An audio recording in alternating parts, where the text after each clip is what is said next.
Awesome. All right. Well, I'm going to keep letting people in as we go on, but you want to start us off, Sarah, and we'll. Yeah, for sure. And we are recording this as well, so we can send that out to everybody afterwards. You can take notes if you'd like during, or you can wait and get the recording as well. Up to you guys. So as most of you probably know, I'm Dr. Sarah Stock. I'm a chiropractor. I'm here. Markus and I do a lot of work together. He's a great personal trainer, and we see a lot of the same clients. And we've been talking a little bit during this whole fun last year, and we both are noticing similar things, that a lot of people have some increased stiffness, increased tightness, a lot of low back stuff, a lot of hips being stiff and achy. So we're like, okay, how can we help?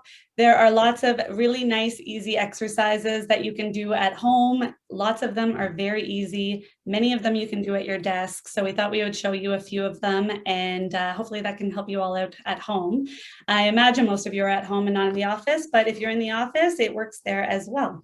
So we'll get into it. We'll start with everything pretty basic that you can do in kind of these basic movement standards that your body should have. We'll move into some mobility, some stretching, and then Markus will definitely show us some strengthening that can help with the body as well.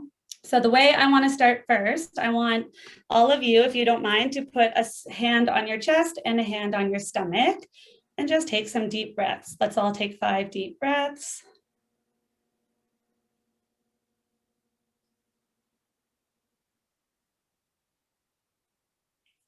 And now as you're taking these deep breaths, keep going. I want you to notice, is your chest raising up? Is your hand on your chest moving? Or is your hand on your belly moving? Most of us breathe with our chest. As we kind of grow up, we get colds, we get the sniffles, we start breathing a little bit heavier. Maybe you get a little bit self-conscious. You don't want your belly to go out. You'd rather your chest is the one that's rising. We turn into chest breathers. That's not the way that we're naturally supposed to breathe. It's very important to try and belly breathe as much as you can. So you might not have even noticed you were doing this. Maybe you are a belly breather already and you've noticed that. It's so awesome. Good for you. It's a hard habit to break, but it's definitely possible. I was able to do it. So this is our first exercise. When you're sitting at your desk at home, just taking 10 deep breaths, really trying to focus on letting your belly hand raise and not the chest. That can do wonders for your health. That activates your diaphragm properly. Your diaphragm is your body's natural massager. So as it lowers, it will massage your intestines. It helps with digestion, helps you take proper deep breaths, helps with circulation, helps with lots of things. Markus, do you know other things it helps with? Yeah, probably the best thing I can suggest is just stress management. You know, if you're not breathing properly, your body's going to be in a higher level of stress, chronic stress, the fight or flight syndrome. And we don't want that, right? We're already involved in a lot of just day-to-day tasks. We have busy lives, busy families. And if we're not breathing properly, your body's going to be at an elevated level. So stress hormones like cortisol, adrenaline, they're all going to be elevated higher. And those things at chronic levels, never good for our health. So focus on your breath, especially if you had a busy day. Yeah, that's especially important this year, I would say.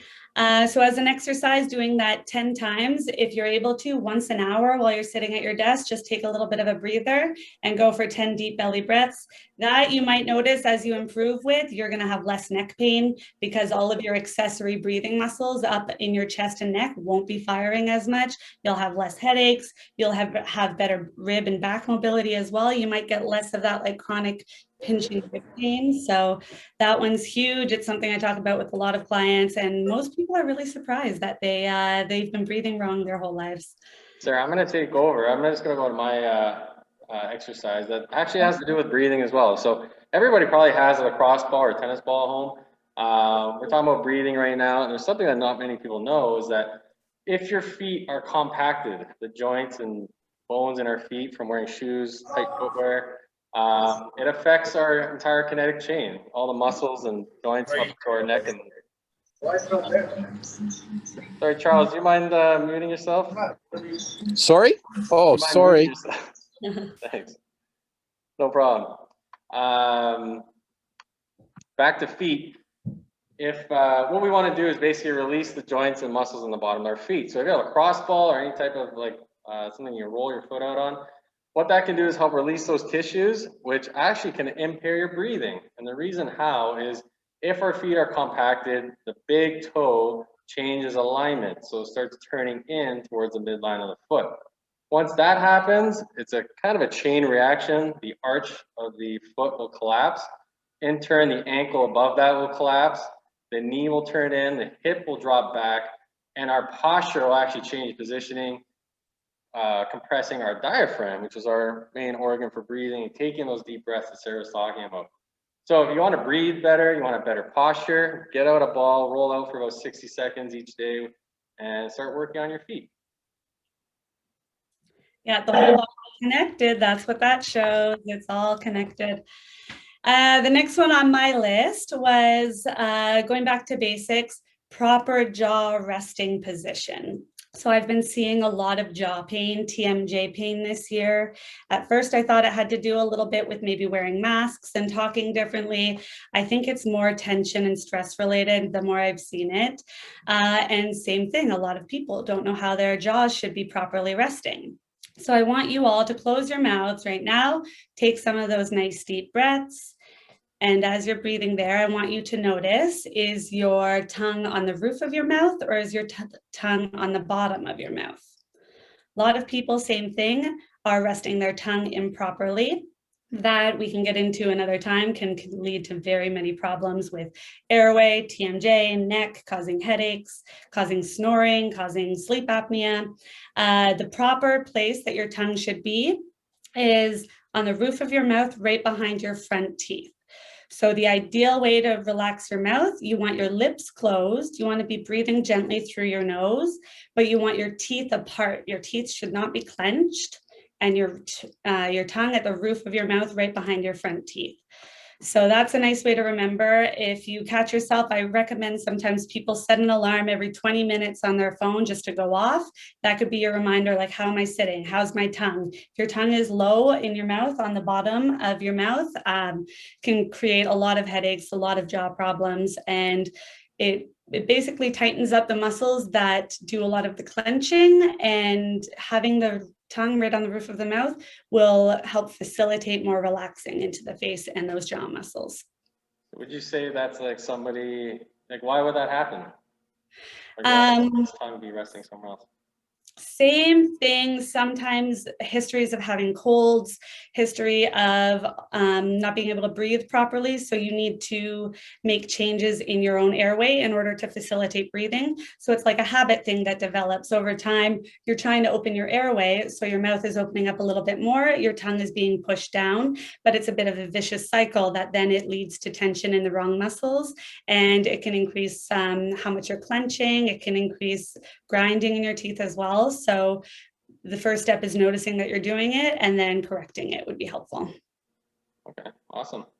So that's a nice, easy one. So far, these are just positions, breathing, jaw, roll out those feet. The next one that I have is called Brugger's position of relief. So this you can do at your desk. I don't know about you, but pretty much everybody I talk to, as you're kind of typing on your laptop or your desk, whatever you're doing during the day, you get a little bit tired. So you might start to kind of slouch. Your head goes forward into that forward head posture, tightens up the muscles a lot in the back of the neck. Being aware of posture is huge, maybe setting that alarm, but a nice way to kind of reset your muscles is to do this position of relief. So you can try it as I do it as well. I'll show you. So what you want to do is sit on the edge of your chair. You want to bring your feet out, hip width apart, knees out, hip width apart. Palms will be facing forward, and you want to bring your chest to the sky. So you're kind of opening up the chest there. And then with the neck, you don't want to look up necessarily, but you want to bring that chin back on top of the neck like this. To exaggerate it, you'd be giving yourself a nice double chin, and that stacks the joints in the neck where they want to be. So bringing it like this, hold just for 10 seconds, helps open up everything, kind of counteracts all of that forward posture you've been doing on your desk, and go back to work. They recommend doing this every 20 minutes. I say maybe 30, set a timer, just 10 seconds to kind of reset your muscles. When you go to sit back, you're not going to go immediately back to this after opening things up. It's going to help you keep a better posture for more of the day. Yeah, definitely. I like that one too. The one I like to recommend is just a variation of that, where you're standing up nice and tall, your palms are up. You externally rotate as far as you can and then drop your hands, and that just puts you in alignment. Most people say they feel ridiculous being in this position, but if they actually look from a side view, they're actually in alignment. Another one I really like is where you take your hands and you clasp these behind your back. Since I like look down and count reps and sets all day, you know, back of my neck becomes tense. So hands behind my back, actually lift my throat and nose up to the ceiling, palms facing down. That helps open up the front of the chest and shoulders. Perfect. Yeah, not everybody's sitting at a desk necessarily too. If you have more of a physical job, or if you just find yourself standing, there are really nice options to be able to do while you're standing too. You just want to open it up. Everything we do, we're texting, everything's forward. You want to do the opposite and open up backwards, opening the chest and bringing that neck back. I'm gonna go right into my next one for the chest and shoulders. So this one's done on the floor. It's actually one of my favorite stretches I do with a lot of clients before their sessions. I'll show you guys just quickly on the floor. If you guys have the space right now at home, give it a try. You're just gonna give yourself a little bit of space on the floor. You're gonna lie right on your side, knees bent 90 degrees, lower hand, bottom arm, pins those legs down, arm out front. You're gonna drag your fingertips 360 all the way around, just like a windmill. Until you reach your backside, and then repeat. So starting from the front, drag the fingertips all the way around, opening up that entire shoulder, chest complex. Give that about 10 revolutions per side, and you'll feel much better after. That one looks awesome for so many areas of the body. That would get like that kind of flank tightness pain. It would be a really good stretch for there. And then like a twist in through the ribs to get the same thing, like that pinchy rib feeling going away. So that one looks really good. Sure, when you're adjusting people, that's like a similar movement. Yeah, for the low back, that's how we can get some of those nice pops. And then it's good for shoulder mobility too. I'm finding so many people, same thing, I think just being a bit more sedentary this year, not being out, getting as active, the shoulders are really tight too in people. So that would be great just to have the full range of motion there. Yep. All right. And then talking about areas that are tight, I mentioned hips. I don't know what it is with hips, but everybody has tight hips these days. So this is a great hip stretch that I recommend to most people. It's nice and easy. You can do it at your desk as well. So I'll show it to you here. Feel free to do it now as well. You'll sit again on the edge of your chair and then knee bent at 90 degrees, and you'll bring your foot up on your opposite knee here. So it's called the figure 4 position because it kind of looks like a 4 with your knee and leg. You'll gently push down that knee to stretch. You want to sit up nice and tall. You don't want your chest to be down, keeping your chest up and then leaning forward gently. So you want to feel this stretch ideally in the outer hip here. You might feel it underneath into the hamstring and the glute a little bit. When you do a held stretch like this, I want to give it a good stretch. Hold this for at least 30 seconds, trying to relax into it up to a minute or two. You, of course, want to keep it symmetrical and do both legs as well. You'll probably find one is a little bit tighter than the other, which is pretty normal. Nobody's symmetrical, but you do always want to kind of aim to be symmetrical. So just spending some time stretching like that. Again, I find whenever I have to do lots of notes on my computer or something, I always end up in this position during it. It's nice you can do it right at your desk, and it really helps with that hip mobility as well. Yeah, absolutely. I like doing that one with clients after their sessions. And I guess the next one, a little bit more advanced. You can do this against any type of like railing or a wall or a chair or anything that's strong and fixed to the ground. It's just a deeper variation of that. So I would hold on to a post or anything that's nice and low, and I'm going to bend my knees and then drop my hips, sit right on my heels. And with this situation or this position, you just play around with it as much as you want. So a lot of times people's low back stiffness and tightness comes from the hips. So if you imagine you're just going to wiggle your hips between your thighs and just play around with it. If you have healthy knees, it's a great option. Obviously, if you have knee pain, you don't want to go as deep. But just playing around with this, and you help really decompress the spine by rounding it back as much as possible. You shift your weight to the side, front, back, and then easy to get into and out, holding on to something. That's a great position. They say that people over in India and other cultures, a lot of Asia, they often will eat full dinners in that position. And it's so good for, first of all, mechanically your hips and your body, but also inside the organs too. It's a really good position to help relax your intestine and everything too. Yeah, I've heard some people say as much as it's impossible to be constipated if you go to the bathroom like that. So there you go. All things health. Awesome. So I have one more on my end, and then Markus is going to get into some more strengthening too. This is more for the upper body again. It's to help facilitate proper movement through your shoulder blades, through those scapulas, kind of the winging ones on the back. If we're doing a lot of forward postures during the day, those muscles get weak and kind of turned off. The nerves aren't really sending the right signals there. So this is an exercise that you can do to help retrain those shoulder blades. Should help with upper back pain, definitely neck pain as well. So it's against a wall. I'll show you. So you want everything to be against the wall. You want your heels there, your bum, your head, and your shoulder blades. You'll bring your arms out to the side. Your elbows and wrists need to touch the wall at all times. And then you're going to lift them up. You'll see I cheat a little bit because my shoulder is a little, it's not perfect. And then you'll bring it back down, maintaining all of those points of contact against the wall at all times. So this, you want to keep the upper shoulders here as relaxed as possible while you're doing it. You might not feel like it's a big strengthening exercise. You're not going to feel like, oh, I'm getting really strong doing this one, but that's not the purpose of it. The purpose is to retrain those shoulder blades in order to work perfectly, to take a lot of the tension off a little bit higher into the neck and those shoulders. So I would do 10 repetitions of those, rest, and then repeat one more time. So 2 sets of 10.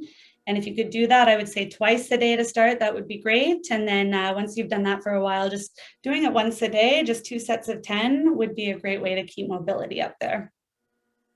Absolutely. And I think the progression from that, what you could do is just standing half moon stretch. So you just be working your lateral portions. I like doing this one as well, where you're reaching arms up over the head, you grab your wrist, you yank, pull sideways. So you're just stretching the entire lateral portions of the body, holding for a few seconds, switching, and you're just really trying to put the intention towards pulling the arm right out of the shoulder socket. And that'll give you a lot more freedom in the shoulder joint and also stretch out inside your body.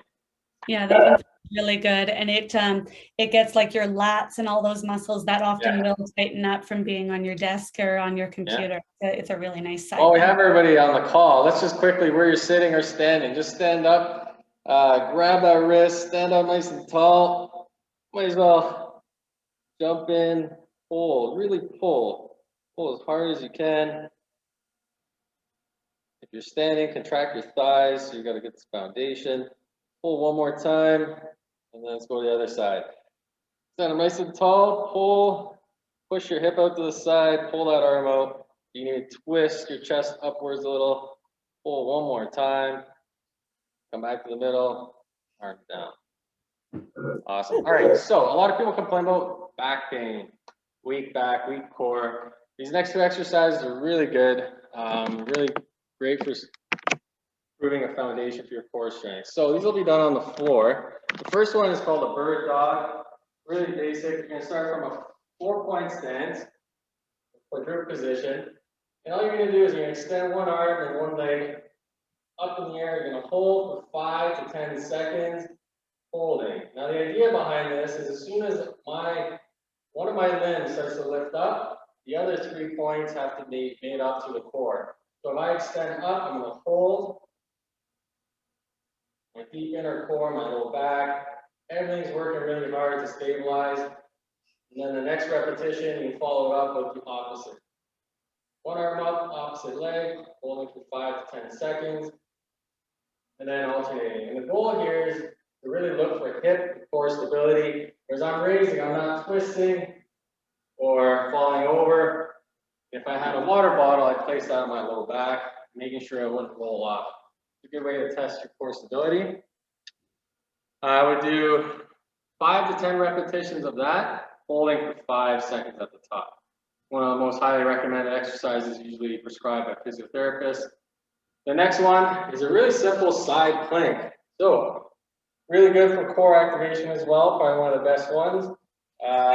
So starting on your side, on your elbow, I'm gonna keep my shoulder away from my ear, knees bent, and I'm just gonna lift up and hold.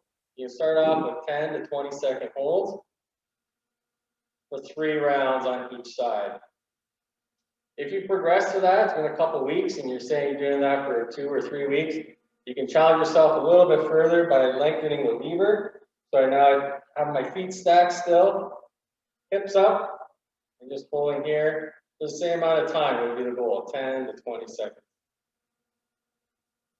Repeat on the other side. And eventually you will have a stronger core. And those core muscles, they attach onto your spine. These aren't like your 6-pack ab ones. They're the nice deep core that's protecting your low back. Your low back, it's all about strengthening the core and the glutes. If those are nice and strong, it should really help prevent any injuries. Keeping good posture, making sure that you have proper lifting positions as well. If those muscles are strong, they're going to really prevent any injuries for you. Yeah. Which muscle groups would you say are the most commonly weak in your clients or patients? Many, but in terms of low back, glute max is huge. So the glute max is that big bum cheek. And if you're sitting all day, it's kind of getting stretched out. You're not activating it. They're turned off in a lot of people, that they're inhibited. So I find that if you have hip pain, often these small hip muscles tighten up because they're doing the work of the big cheek muscle because this guy's not working. So that's what causes a lot of hip pain. So making sure you're activating and strengthening the glutes will take the pressure off of the hips as well. From sitting so much, that hip flexor in the front gets really tight too. When it's tight, it doesn't let you extend your hip as much with that big glute max. So I'd say like the glute max is always very commonly weak. The deep core is weak. It's interesting trying to get people to maintain those belly breaths while activating the core. Many people aren't able to do it. So those are huge ones. Yeah, absolutely. Awesome. Well, we have a few minutes. I just got a question from Shiri. How about standing up when working? I do a lot of Zoom meetings that way. And Sari too, similar. I love the sit-stand desks. If you're able to stand, it's good. A nice cliche is the best position is the next position. So as much as you're able to kind of switch up your position during the day, the better. I don't like when people stand up for 8 hours during their workday because the same thing will happen. You're not sitting getting fatigued and slouching. You'll be standing and doing it, and it can put a strain on that low back. So I say if it's nice and easy to go up and down, to do half hours at a time, like sit for half an hour, stand for half an hour, just switching it up like that is, I find best.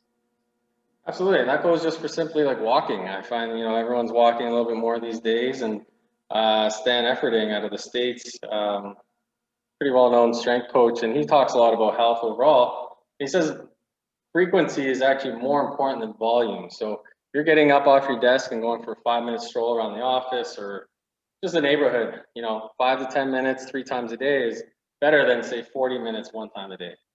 So get the body moving.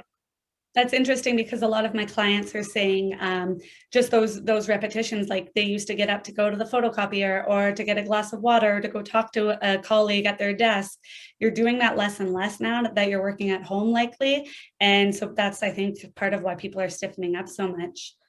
The same thing, I just thought of yoga balls. People ask me all the time about sitting on a big yoga ball during work. I think that got popular a number of years ago. Same thing, if it's in short quantities, if you're varying your position, it's great, but definitely you don't want to sit, you don't want that to be your main chair for 8 hours a day. You're going to fatigue the core muscles. You're going to end up slouching on that ball. It's all the same. So just switching it up as much as you can is good. And probably if anybody else has another question, we have time for 1 or 2 more, and then we'll end it. And we can definitely send this recording to all of you. And we also have a handout with all of those exercises. So you'll see some photos of those as well. Absolutely. Perfect. Well, you guys are all pros now, it looks like. So Markus, any last words? No, just to kind of quickly review. Let's start with the feet up. Always think, you know, rolling on your feet, 60 seconds. You know, has an impact on your breathing. Deep squatting and the hip stretches for your hips, and then the shoulder and pec stretches. So we're just basically, the premise today was stretching and relieving all the weight-bearing parts of the body. So think of your ankles and your feet, and then the hips and the shoulders. So these are all your levels of the body that carry majority of the weight, which tend to have the most amount of issues. So keep those areas of the body healthy, and you'll always feel a lot better. Awesome.